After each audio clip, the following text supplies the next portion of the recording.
పల్లెటూరిలో అకలంక చరిత్రుండు ఆదర్వు మాలిన బీదవాడొకడుండు.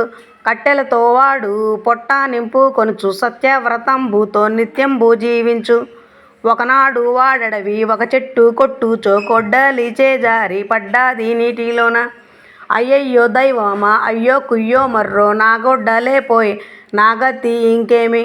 మా నాన్న వస్తాడు మాకేమో తెస్తాడు మరిగంజి పోస్తాడు మమ్ము బ్రతికిస్తాడు అనుచు తెన్నులు చూచి కనులొప్ప చెప్పేటి నా ముద్దు బిడ్డల మోమెట్లు కనుగొందు.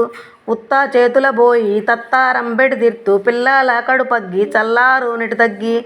ఈయార్తి ఇనుమూడి నేదిర్తు నడిపాడి కనివాని దీనత ఆనది దేవత చెన్నారు కరుణతో అన్నాయన చూపిల్చి రంగారు వన్నేల బంగారు గొడ్డలి చూపి ఇదేనేమో చూడు మాయని పలికే మిరుమిట్లు గొల్పుచు మెరిసేడి గొడ్డలి తిలకించి అతడనే తలచేతులాడించి అది నాది కాదమ్మా అది నాది కాదు నాది కానిది నేను మదికోరనోయమ్మ ఈ మోగంబులకేమి ఈ మిసిమి పసలేమి. వెంటనే ఆ దేవి వెండి గొడ్డలి చూప అది కూడా నాది కాదని వాడు తలత్రిప్పే అది కూడా నాది కాదని వాడు తలత్రిప్పే.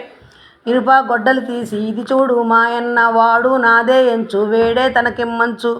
వాని సత్యానికి వాని ధర్మానికి వాని నీరాశకు ఆ దేవి కరుణించి బంగారు గొడ్డలి వెండి గొడ్డలిను బహుమానముగానిచ్చి పంపించే దీవించి.